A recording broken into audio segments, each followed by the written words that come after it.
Welcome. Hey, welcome to Wolf's Watch. AI, it'll destroy your business in 10 minutes. Here's how. Think about this. Do you want to talk to, and I've got a picture here for you. Do you want to talk to a live person or do you want to talk to a bot? And what happens when you have customers talk to a bot? What has your experience been with that? I don't know about you. I had a wonderful, for lack of a polite word, experience with a service provider that we are, well, we'll just leave it at that. With a service provider, had a customer service issue, got on the phone, big queue, went online to chat. Great. Chat comes up, asks for some information. Are you a customer? I enter all that information. I sit and I wait, and it says, okay, X number in the queue comes up. Hello, this is, let's say, Bob. Go back through all the information already entered. Then Bob asks to identify that I'm actually a customer.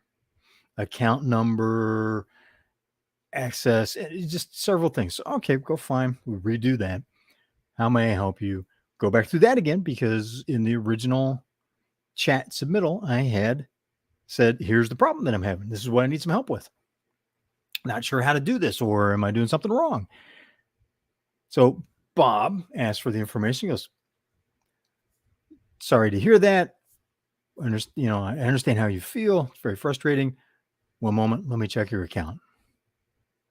So I wait a few minutes, comes back, asks for more information.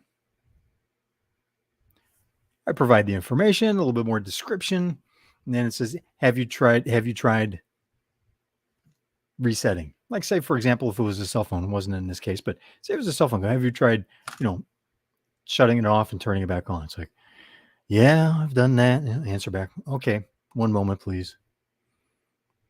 Do you still, and you still have the problem? Yes, I still have the problem. Oh, I understand. That must be very frustrating. I understand how you feel. So it's basically the same response I'd gotten earlier, word for word. Now we're several minutes in to this chat session. So, okay, let's continue. Gives me a couple of more 101 troubleshooting. And I said, look, I've already done all the 101 troubleshooting. Here's what I did. Gave a list and said, I'm sorry, we need to walk through this procedure. So we do it. Now we're 7 minutes in. By the time we do this, I go back through what I've already done, respond back, wait for a response back from Bob. Keep getting the same message in terms of, I understand, it must be very frustrating. I'll help you. So we go through this. Now we're getting close to 10 minutes. Close to 10 minutes. And I'm a little frustrated. How would you feel? Did you want to be on for 10 minutes just doing basic stuff after it's already things that you've already done? Anyway, let's go back through that. It's like, I have to escalate this. I'm not able to help you further. It's like 10 minutes. 10 minutes it took to get to, I cannot help you with this problem. When originally the company, the service provider, had asked for a statement of what the problem is, and they had drop down lists, and it's fairly specific. So they knew, is this a tech support? Is it accounting?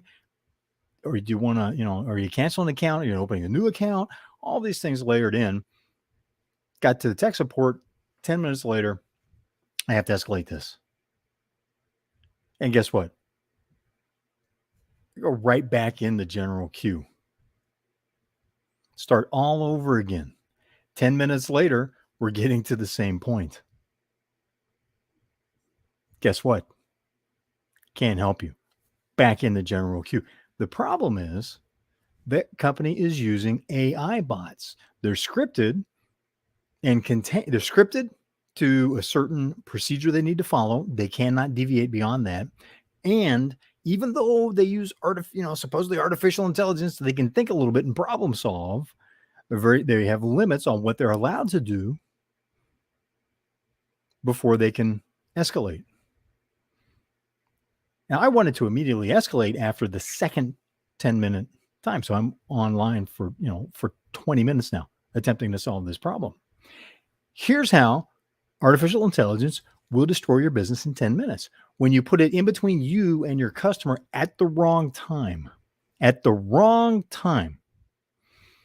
Got a big hello. How you doing? For some reason, I'm not seeing where you're coming from, but I'm glad to have you part of the conversation. So coming back to this is 10 minutes at a time by putting artificial intelligence or any other step blockade organization intervention in between you and your customer. And here's why this is particularly crucial right now. 2 reasons. One, Lynn, how you doing? Thank you so much, Lynn. Glad to have you part of the conversation. Again, coming back to the AI, this 10-minute block between you and your customers, even if all they have to do is go through that 10 minutes and then they can get to a live person. When you do that, there's 2 problems with that. One, you are alienating your customer. I'm sorry, as you get so choked up, I can't even get the words out. It is creating an alienation of the customer because this is something, problem solving is very relationship intensive. In having a live person solve a problem. Now, while there are, I understand there's legitimate affordability issues with that and how it should be handled personally, and how you can afford to automate some of it has to be automated, some has to be personal. Again, the key is appropriate use of the AI. The thing is, your second challenge is your competition is doing the same thing.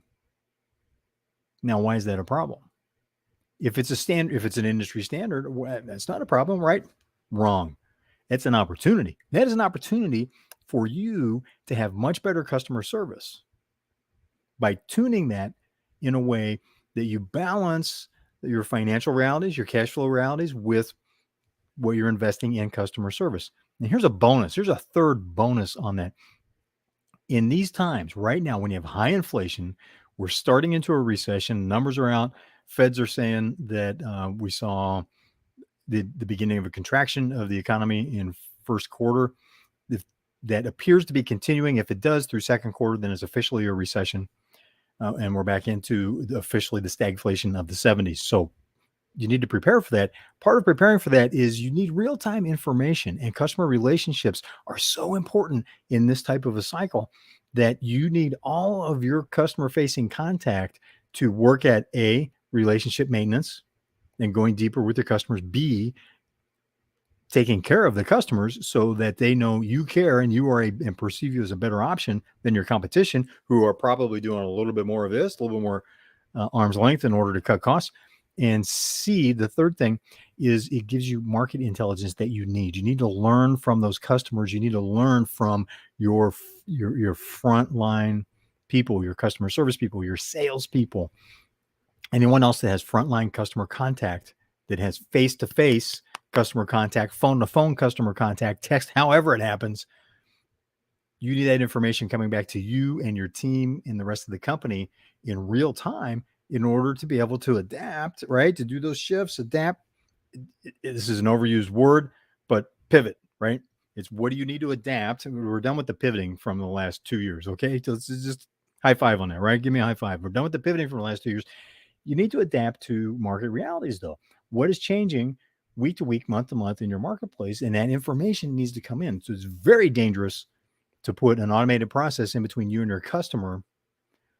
Plus, AI bots often are inappropriately used, and you just alienate your customer. They can't get their problem solved. They get into endless loops, like I experienced with this service provider that is not going to be a service provider much longer because we can't get to anybody to solve the problem. And it's taken so long to do it that it's become a moot point. We can't live with this situation. Is that what you want with your customers? So think about that. 10 minutes is all it takes to really damage a customer relationship. How would you feel in those situations? If you were going through that experience, how would you feel? Would you want to experience the customer service that you provide to your customers? Hopefully that would be a head nod. This is a nod, which means yes. This is a shake, which means no, I don't want to do it. Then don't do that to your customers. Give them the service that you would want. Give them services consistent with the values that you've expressed which attracted them to do business with you, and learn from them. That is crucial. Most of your competition won't do that. They'll be cutting costs wherever they can because inflation is continuing to rip roar away. It's not going anywhere. Headlines are in pop media, mass media are, oh, it's starting to slow down. You know better than that. Look, trust your experience. You know better than inflation is beginning to slow down. It's still going. It's getting worse. In fact, when you look at business to business inflation, which drives consumer prices. So since business to business inflation is higher than ever, it's up 11% plus now. That will drive consumer prices, which means next month we can expect another adjustment in the wrong direction on that. So today's tip is be wary of use of artificial intelligence, any kind of bots or automation between you and your customer in this environment.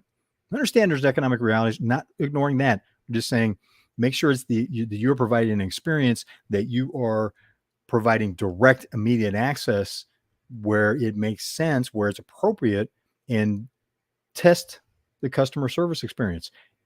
Do it yourself. Go through it yourself. Is it something that you would like? If not, make some adjustments.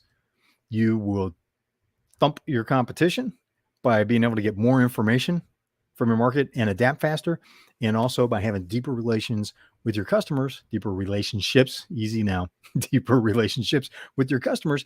And right in business, we both know in business, those with the biggest network of deep relationships are the ones that win. Also have a more enjoyable life too, right? Thanks for being part of Wolf's Watch. This is 21st Century TV. And, we're going to be doing a deeper dive on these tips. And let me bring up something here. I'm looking off to the side on the 25th, Wednesday, the 25th. So for more information on that, go to thescaleplaybook.com. It's going to be a deep dive on this tips. It's like, how do you do that? How do you go about that?